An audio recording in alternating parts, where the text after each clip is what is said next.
안녕하세요. 박원희 목사입니다. 오늘은 사도행전 1장을 함께 묵상하겠습니다. 제가 121일 기적 성경 갖고 이렇게 한 장 한 장을 다루는데요. 언젠간 끝나겠죠. 이 모든 강의가 121일 기적 성경을 끝내면 이제 마쳐질 텐데 성경을 한 3번 정도 이렇게 읽게 되어 있고, 제가 그러니까 성경을 3번 정도 이렇게 한 장 한 장씩 강의하게 되겠죠. 여러분에게 도움이 되라고 제가 이렇게 성경을 이렇게 한 장 한 장 강의를 합니다. 성경은 부유하고 또 성경의 깊이와 넓이는 모든 인문학과 자연과학을 포섭하는 학문이에요. 그러니까 원래는 학문의 제1원리라 그러거든요. 제1원리가 그 그리스 시대 때는 뭐죠? 철학이었다고. 철학. 이거 지혜라 그래요. 지혜. 철학이 뭐죠? 필로소피아. 지혜를 사랑함 아니에요? 그러니까 철학을 왜 하느냐? 지혜를 갖기 위해 하는 거예요. 그러니까 철학의 아리스토텔레스가 이렇게 얘기했다. 플라톤이 이렇게 얘기했다는 그거는 철학의 지식을 갖는 거고요. 그들을 배워서 어떤 이 세상의 원리 또 이 사회의 원리를 이제 갖게 되는 것, 이게 뭐예요? 필로소피아. 그 지혜를 갖는다라는 거예요. 지혜를 갖는다. 지혜를 사랑한다라는 거예요. 그게 지혜를 사랑함이죠. 그죠? 그러니까 이 철학이 제일 원리였어. 제일 원리. 그러니까 플라톤에 의하면 대통령 누가 돼야 되냐면 플라톤에 의하면 철학자가 돼요. 철학자가. 그러니까 이게 무슨 말이냐면 지혜가 있는 자, 그러니까 세상 모든 만물의 원리를 깨우치고 세상 모든 만물을 이루어 갈 수 있는 자, 그리고 모든 폴리스의 시민들이 각자 역할을 제대로 찾아갈 수 있도록 지혜를 주는 자. 이게 철학자예요. 철학자. 그러니까 여러분이 철학자의 통치 이렇게 얘기하면 어려울 것 같은데 그냥 그런 게 아니고요. 제일 원리가 철학이었기 때문에, 그러니까 철학의 제일 원리를 공부하는 게 교육이에요. 고대 때는. 그러면 중세 때는 철학의 제일 원리가 뭐가 됐겠어요? 신학이 됐다고요. 신학이 학문의 제일 원리가 됐고, 근대에 오면 뭐가 학문의 제일 원리가 됐겠어요? 수학이에요. 수학. 다른 말로 하면 과학이에요. 과학. 그러니까 그때는 이제 신학을 뒷방으로 몰아넣었죠. 신학을. 이걸 뭐라고 봤냐면 종교 또는 도덕, 이렇게 봐요. 도덕. 신학은 도덕의 분과며 하나의 종교의 분과예요. 윤리의 분과란 말이에요. 윤리의 분과. 그러니까 하나의 분과로 신학을 전락시켜 버렸어요. 제일 원리에서. 요즘 오늘날 기독교를 보면 기독교가 제일 원리가 아닌 것 같죠. 어떻게 생각하세요? 제가 볼 때는 하나의 종교 분과나 도덕적 분과로 이렇게 취급하는 게 아닌가. 세상 나가면, 그러니까 우리가 교회 밖을 나가서 세상을 향해 나가면 성경이 또 하나님의 말씀의 체계가 제1원리로 다른 모든 학문을 포섭해야 되는 거예요. 포섭해야 돼요. 제가 잘하는 말이 있거든요. 자연과학은 인문학이 이끌어야 돼요. 자연과학이 인문학이 이끌지 않으면 자연학문의 기술들이 인간을 폭력적으로 행사해요. 그게 히틀러예요. 히틀러. 탱크를 만들고 비행기를 만들고 기술로 사람을 죽이죠. 인간의 기술 문명이 인간에게 폭력적으로 행사한다고요. 근데 인문학은 뭐예요? 이 자연학이 가져오는 기술 문명이 사람이 행복한 문명인가를 묻는 것이 인문학이에요. 근데 이게 진정한 행복이 있을까요? 없어요. 그래서 자연학과 인문학 둘 다를 이끌어내는 학문은 신학이 돼야 돼요. 신학은, 여러분 또 신학교 가야 된다 이런 말 할까봐 제가 얘기하는 건데, 신학은 하나님의 말씀의 체계예요. 말씀의 체계. 그러니까 여러분 유기적 120일 성경 통독을 꾸준히 깊이 공부하면 그냥 신학의 체계가 생겨요. 그래서 옛날에는 어떤 신학교에는 목사가 되려면 성경을 300독 아니면 100독을 해야 된다. 신학교를 졸업하면 성경을 100독을 해야 된다라는 게 맞아요. 사실은. 100독을 그냥 하면 안 되고 뭐 해야 돼요? 해석을 하면서 100독을 할 수 있는 그런 걸 가져야 되고, 그 계시의 차원이 뭐예요? 인문학과 자연학을 다 포섭할 수 있는 제일 원리로서의 신학의 위상이 있을 때 우리가 뭐예요? 우리 그 젊은이들이나 우리 청소년들이나 이런 그 후세대에게 성경의 그 부유함과 그 탁월함 앞에 굴복시킬 수 있죠. 그 영광의 굴복, 말씀의 굴복 앞에. 예수께서 말씀하실 때 그 권세가 달랐다 그랬잖아요. 뭐 그런 게 우리에게 좀 있어야 되지 않겠나라는 생각이 들고요. 제가 이렇게 강의하는 이유는 그냥 그 한 부분을 제가 감당하고 싶어서죠. 성경의 그 부유함을 누가 다 알아요? 저도 몰라요. 저도 틀릴 수 있고. 저는 늘 얘기하거든요. 저는 늘 틀릴 수 있다. 그렇지만 내가 깨달은 바, 내가 생각하는 바를, 그러니까 하나님께서 저에게 주신 그 작은 깨달음을 그 밥상에서 떨어지는 부스러기를 개가 먹잖아요. 그 여인이 이방인이 개잖아요. 근데 그 주인의 밥상에서 떨어지는 작은 밥풀 하나도 개가 먹는 심정으로 주 앞에 엎드렸듯이 그냥 제가 그렇게 주워 먹은 거 여러분과 함께 나누는 거예요, 사실은. 그래야 그 부유함이 우리 속에 같이 함께 이루어지기를 원하는 마음으로 이렇게 하는 겁니다. 그러니까 여러분이 쭉 관심 있는 분들은 들으셔도 돼요. 이렇게 들으시고 아니야 이런 분들은 안 들으셔도 되고요. 그건 여러분 자유이고 또 여러분이 도움이 되시면 계속 듣는 거고 도움이 안 되시면 뭐 안 들으셔도 돼요. 이거 뭐 의무도 아니고 돈 받는 것도 아니고 그냥 그저 받았으니 그저 주어라는 말씀에 따라 저 그냥 하는 거고 조직도 아니에요. 뭐 교회도 아니고 그냥 성경을 함께 그냥 들으시고 괜찮네 도움이 되네 이러면 들으시고 도움이 안 돼 이러면 안 들으셔도 되고 뭐 그런 거죠. 그죠? 자, 들어갑니다. 사도행전 1장입니다. 염려대사 한번 얘기했고요. 사도행전 1장. 사도행전은 누가행전이라 그러잖아요. 누가가 썼기 때문에 데빌로에게 각하에게 쓴 편지죠. 그죠? 그러면 누가복음과 사도행전은 한 주제로 해석해야 된다라는 게 저희 생각이에요. 왜요?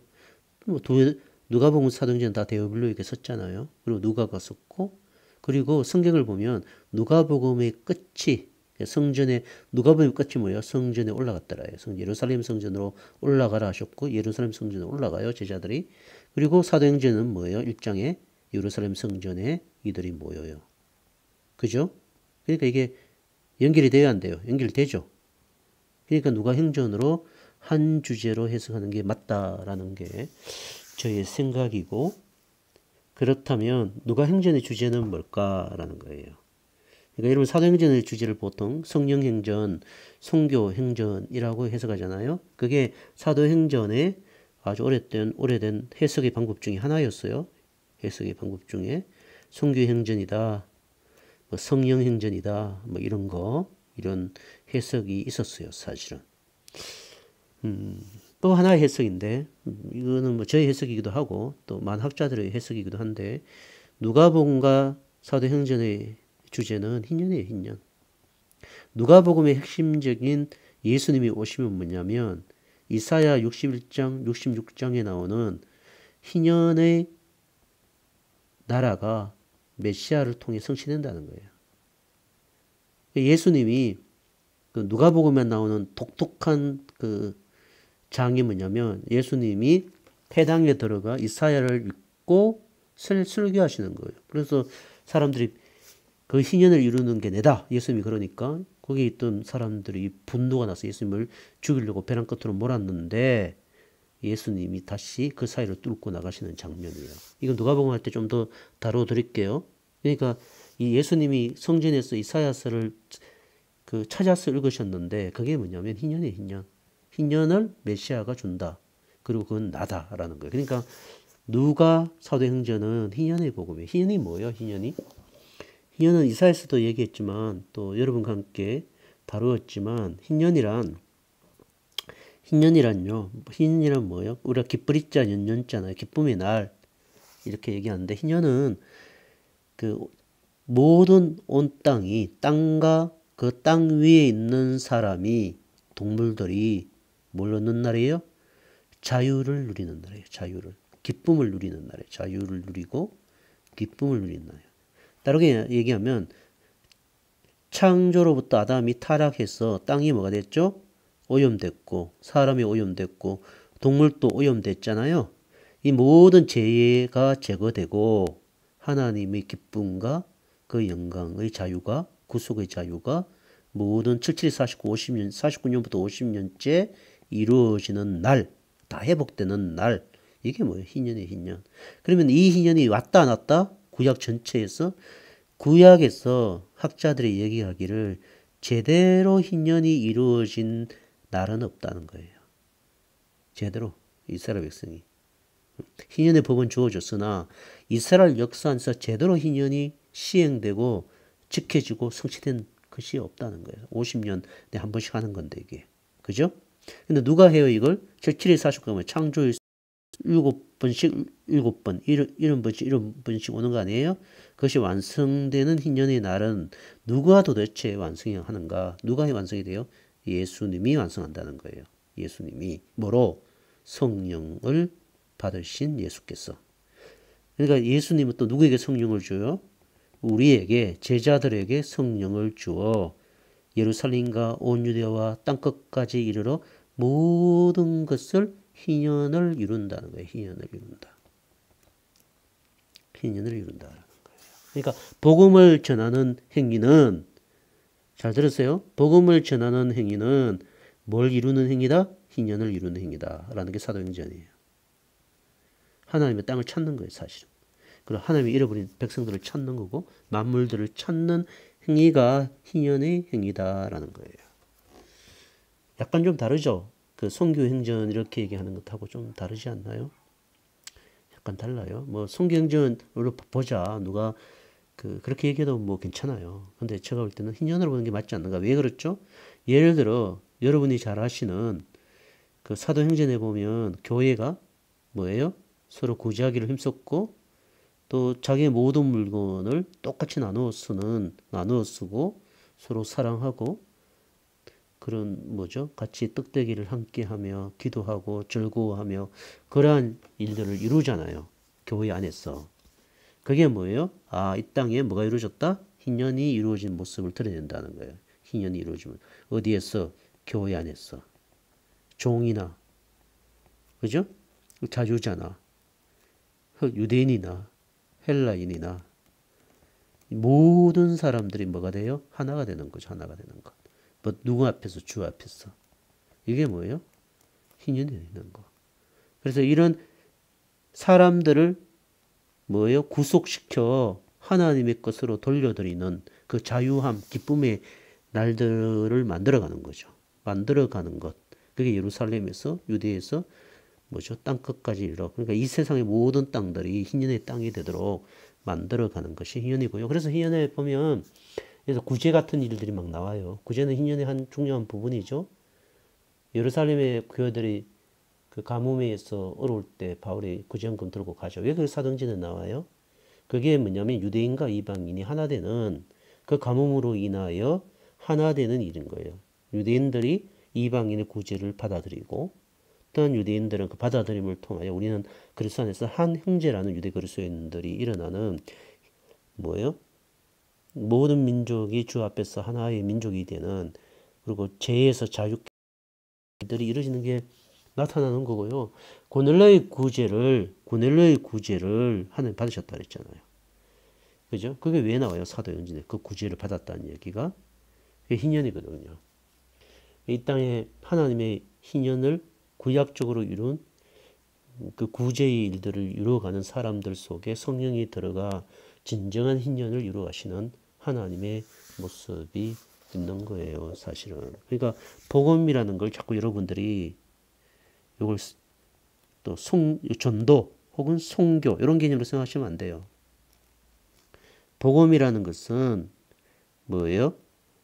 모든 영역이 그리스도의 통치 안으로 들어가는 거예요. 하나님의 나라 안으로. 그죠? 송교나 전도는 그리스도의 통치 영역을 보여주는 뭐예요? 핵심적인 행위이기는 하나 이것이 뭐예요? 복음의 전부는 아니에요.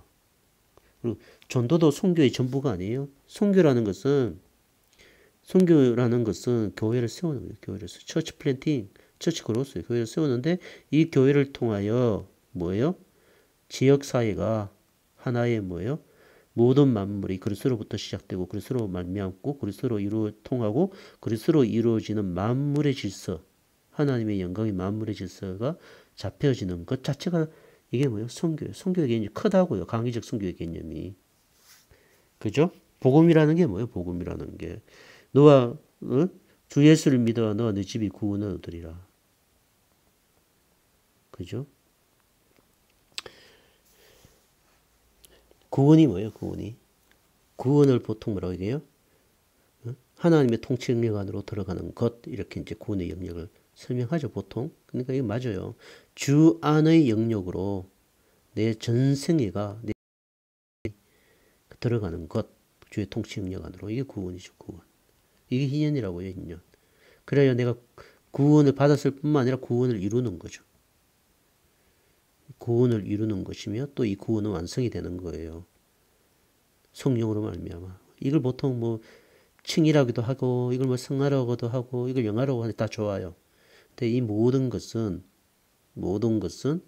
하나님의 뭐예요? 십자가의 효력으로 완성이 되는 거예요. 효력으로. 좀 시간이 없어서 나중에 다시 이 부분 다뤄드리겠습니다. 그래서 창조 여호와의 복이 그리스도를 통하여 완성된 성취의 상태가 희년인데 이것이 뭐예요? 복음이라는 복음. 기쁜 소식이죠. 이 기쁜 소식. 너는 자유케 됐어. 너의 모든 이 땅은 하나님의 영광의 땅으로 이제 바뀌어가. 그죠? 그리고 이것이 회복될 거야. 그래서 그러니까 여기에 보면 성전에서 나팔을 불죠. 나팔을 불면 온 이스라엘 속에 희년이 선포되어 가는 것처럼 지금 예루살렘 성전에서 성령을 받아 마가의 다락방에서 성령 받죠. 성령을 받아 제자들이 나팔을 부는 거예요. 나팔을 온 땅으로 가면서 뭐가 왔다? 희년이 왔다. 희년의 복음이 왔다. 그러므로 죄에서 뭐 이렇게 되고 자유케 되고 눈먼 자는 눈을 뜨게. 이게 다 이사야에 나오는 거거든요. 이게 희년이에요. 이사야에서 눈을 뜨게 되며 병든 자는 나음을 받고. 이 모든 것이 뭐예요? 희년의 일이 일어났다라는 거예요. 우리에게. 하나님의 창조의 완성이 일어났다. 이게 희년이죠. 그게 사도행전이라고요. 그래서 십자가에서 완성된 희년의 복이 예루살렘과 유대와 사마리아 땅까지 이루어진다라는 거예요. 그죠? 이게 예루살렘, 유대, 사마리아와 땅끝이죠. 근데 제가 물어볼게요. 이게 순차적인 것이 아니에요. 통합적인 거예요, 사실은. 예루살렘 다음에 유대, 유대 다음에 뭐 사마리아, 사마리아 땅까지. 이게 시간적인 순서도 있지만 통합적 개념이 있어요. 지금 또 이스라엘에 우리가 복음을 들고 들어가나요? 안 들어가나요? 들어가잖아요. 사도 바울이 복음을 지냈던 그리스에 우리가 복음을 갖고 들어가나요? 안 들어가나요? 들어가죠. 그러니까 이 얘기는 뭐냐면 성전으로부터 온 땅이 희년이 된 것처럼 희년이 선포되잖아요. 된 것처럼 그죠? 예수 그리스도께서 이 희년을 완성하셨기 때문에 이 희년의 복음을 전파되지 않는 모든 땅으로 가라는 거예요. 예루살렘, 유대, 사마리아 땅권 이 모든 곳을 다시 여기서 예루살렘이 희년의 땅이 안 됐으면 또 예루살렘으로 가는 거예요. 이게 통합적인 개념이에요. 개념. 예루살렘과 카인데요. 헬라어로 유대, 사마리아와 땅끝이잖아요. 그러니까 순이와 영이와 철수는 같이 와. 이러면 순이 먼저 오고 영이 먼저 오고 철수 먼저 오는 거 아니야. 같이 오는 거 같이.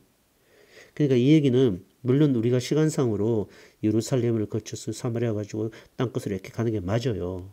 이런 시간 개념이 있지만 이 개념은 모든 뭐예요? 통합적 개념. 하나님의 땅을 찾아라는 개념. 하나님의 땅을 찾아라. 그러므로 지금 또 어디로 가요? 그리스로 가고 지금도 예루살렘으로 가서 복음을 전하고 우리가요. 예루살렘 선교사 영국 대부흥을 했던 영국으로도 영국 선교사가 영국에 우리 한국 선교사가 가 있다고요. 제가 아는 제자도 한국 선교사가 영국의 선교사이며 영국 교회 담임 목사예요. 영국, 그럼 시간적으로 말하면 영국은 지나갔으니까 영국 같이 말해야 되잖아요. 그런 거 아니에요. 이게 뭐예요? 통합적 개념이다. 그러니까 희년의 땅이 이루어져야 된다. 이사야로 말하면 여호와의 날이 성취된 사건들이 이 땅에 이루어져야 된다라는 거예요. 그죠? 그래서 어디서 시작되는 거예요? 성전에서 시작되는 거예요. 사도행전 전반부는 뭐예요? 성전에서 일어나는 거예요. 성전에서. 베드로도 성전에 있는 미문에 있는 안전병에 이렇게 세우죠. 금과 은은 내게 없거니와 금과 은이라는 것은 성전을 세우는 도구예요. 금과 은은. 그런 걸로 성전 세우지 않는다는 거예요. 뭐로 성전 세운다? 내가 나사렛 예수 그리스도를 이름으로 명하노니 일어나라가. 예수 그리스도의 이름이 성전을 세우는 거예요. 그 복음이 성전을 세워간다. 그러니까 성전이 점점 이렇게 세워가는 거예요. 이렇게 성전이 성령으로 말미암아 온 땅에. 에베소서에 따른다면 유대인이나 이방인들이 예수 그리스도의 모퉁이들이 예수 그리스도의 모퉁이들 대심으로 말미암아 지어져 간다. 이렇게 돼 있다고요. 그걸 교회라 한다. 교회를 무슨 개념으로 본 거예요? 성전 개념으로 봤다고요. 성전 개념으로. 그러니까 점점 이렇게 성전이 지어져 가는 거예요. 성전이. 그러니까 성령을 예루살렘 성전에서 받는 게 아니고 성전 바깥에 있는 마가의 다락방에서 성령을 받아요. 거기서 하나님 나라가 이루어지는 거죠. 그죠? 성령이 지어가시는 건물. 그 사람이 사람. 1장에서는요. 1장 들어갈게요. 1장은 저희가 간단하게 얘기했는데요. 12지파를 맏대아를 선택하죠. 베드로가 맏대아를 선택해요. 맏대아를. 그죠? 조건이 뭐였어요? 사도를 선택하는 조건은 예수 그리스도의 부활을 봐야 돼요. 부활. 사도의 조건이에요. 부활. 예수 그리스도의 부활을 목격하고 예수 그리스도와 동행한 흔적이 있어야 이 사람은 사도의 자격 조건이 주어져요. 바울은 이게 없었어요. 이게 예수님과 동행한 적도 없고 예수의 부활을 본 적이 없어요. 바울은 예수의 부활을 목격했나요? 바울이? 그래서 바울에게는 늘 시비가 뭐예요? 사도의 자격이 없다라는 거였어요. 근데 바울이 뭐라고 얘기해요? 나는 사도의 자격이 있다. 나는 다메섹에서 부활하신 예수를 뭐 했다? 보았다. 라고 얘기해요. 근데 나 외에는 본 자는 없다. 라고 얘기해요. 문을 딱 닫아봐요. 내가 사도의 끝이야. 사도의 미물이야. 이러면서 끊어버려. 이게 굉장히 재밌는 표현인데. 그죠? 그러니까 오늘날은 사도가 없어요. 자꾸 사도가 있다라고 얘기하는 사람 되게 많은데 이건 뭔 말인지 모르겠어요. 왜 자기가 사도라는 직분을 가져야 되는지도 저는 잘 모르겠고 사도가 없어요. 사도 다음에 뭐가 나와요? 속사도가 나왔죠. 속사도가. 이게 뭐예요? 디모데, 디도. 그 다음에 누가 나와요? 교부, 교회의 아버지인 교부 나가는 거죠. 이게 뭐예요? 어거스틴이요. 어거스틴이라든지 안세무스라든지 오리겐이라든지 이런 교부들이 나와요. 그리고 어거스틴이 마지막 교부예요. 마지막 교회. 왜? 교회의 신학적 근간이 어거스틴에게서 완성이 됐기 때문에. 그래서 교회 신앙장을 마쳤다라고 교회사가 얘기를 해요. 그리고 이게 교회에 일치된 의견이에요. 사도가 없어요. 사도와 선지자의 터 위에 교회가 섰잖아요. 그러니까 교회가 사도행전에 서가죠. 그게 이제 사도들과 선지자들의 터 위에 교회가 서는 거예요. 사도는 없어지는 거예요, 이제. 사도의 자격이 뭐다고요? 부활을 본 자예요. 사도 바로 자기 부활을 봤다라고 했어요. 그 고린도서에 나오잖아요, 15장에. 그러니까 사도가 있다 그래요. 사도는 뭐예요? 교회를 틀을 닦은 사람들이에요. 우리는 교회를 개척하고 교회를 세우지만 교회를 틀을 닦나요? 모든 신학적 그 원리와 또 신앙 고백들이 이미 만들어져 있는데요. 그죠? 그걸 해석하고 그걸 얘기할 수는 있죠. 예, 그 얘기는 요즘 하고요.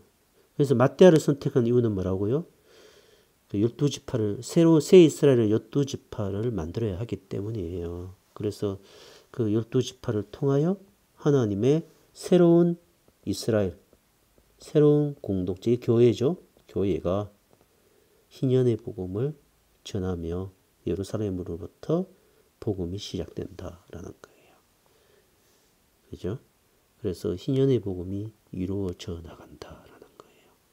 그러므로 여러분 복음을 전한다는 것은 복음을 전한다는 것은 단순히 예수 그리스도를 믿는다라는 것뿐만 아니라 예수 그리스도의 통치 영역 안으로 들어온다라는 거예요. 그걸 잘 이해하셔야 돼요. 예를 들어서 인도의 그 뭐죠? 그 계급 제도가 있죠. 계급 제도 있고 밑에는 누가 있어요?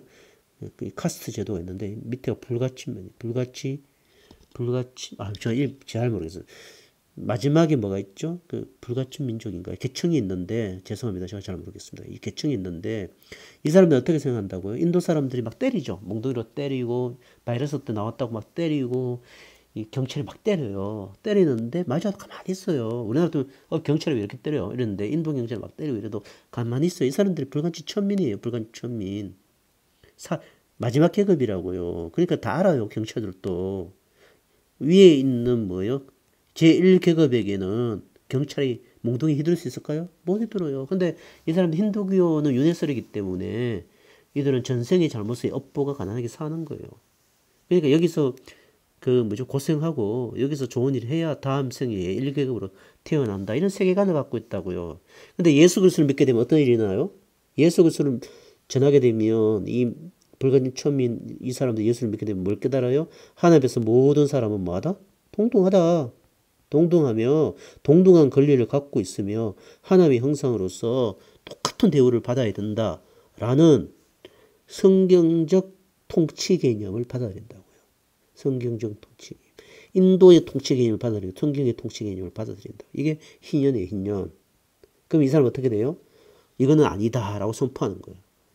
인도를 향하여도 선포하고 자기를 향하여도 선포해서 자기가 당당하게 그리스도로 인하여 살아가는 모습을 보여주죠. 그죠? 그게 뭐예요? 복음이에요. 복음. 이게 복음의 능력이라고요. 응? 복음의 능력. 마약을 먹던 사람이 예수 그리스도를 영접하면 어떻게 마약을 끊어버려요. 마약을. 왜? 그건 아니다라는 걸 예수 그리스도의 통치 안에서 아는 거예요. 그죠? 그러니까 죄의 오염이 제거되는 희년의 역사가 일어나는 거예요. 그죠? 그게 복음이에요. 복음. 그게 예루살렘과 온 유대와 땅 끝까지 이르러 전하게 된다라는 거예요. 그래서 권능을 받은 사람의 태도는 어떤 일이 있어도 예루살렘, 온 유다, 사마리아 땅 끝까지 있어 예수의 증인이 되는 거예요. 예수의 증인이 뭐예요? 예수님이 하신 일들에 대한 증인. 그러니까 나의 효력과 나의 탁월함과 나의 능력을 보여주는 사람이 아니고 예수 그리스도의 십자가의 효력과 예수님이 하신 일의 능력과 예수 그리스도께서 그 구원에 이루신 그 일들을 그들에게 능력이 효력이 되도록 그 복음의 효력과 복음의 능력이 십자가의 효력과 능력이 그의 전성에 미치도록 보여주는 자. 이게 증인이에요. 증인. 예수의 증인이죠. 예수의 증인. 근데 우리는 자꾸 누굴 증인이 되려? 나의 증인. 내가 증인이 되려고. 내가 증인. 내가 얼마나 탁월하고 내가 얼마나 능력이 있고 내가 얼마나 많은 사람에 영향을 끼치는 사람인가 라는 것을 우리 자꾸 가지려고 해요. 이걸로 뭘 만들려고 그래요? 복을 만들려고 해요. 복을. 복은 만드는 게 아니라니까요. 예수 그리스도가 복이에요. 복. 그 복을 그 복의 능력이 복음의 능력 아니에요? 그 복의 능력을 우리가 보여주는 자가 되는 거예요. 그래서 우리도 복음에 이끌려 살아야 되고 성령에 이끌려 살아가듯이 성령에 이끌려 살아가듯이 그래서 성령에 이끌려 살면서 그 복음의 능력을 보여주는 자로 오늘을 살고 내일을 살고 또 민족 안에서 살고 열방 안에서 살아가는 것. 이게 사도행전을 읽어야 할 이유입니다. 물론 선교사님들이 또 예루살렘, 유대야, 사마리아 또 다른 이방 땅으로 가서 먼 땅으로 가서 복음을 전하는 분이 되시는 거죠. 그러나 우리도 똑같이 뭐예요? 우리의 삶 속에 이 십자가의 효력과 능력을 그 복음의 능력을 보여주는 자가 되는 것. 그것이 오늘 사도행전이 우리에게 주는 교훈입니다. 오늘 또 좋은 하루 되시고요. 하루 복되게 살아가시는 여러분 되시기를 축원합니다. 여러분 잘 들어주셔서 고맙습니다. 감사합니다. 다음에 또 뵐게요.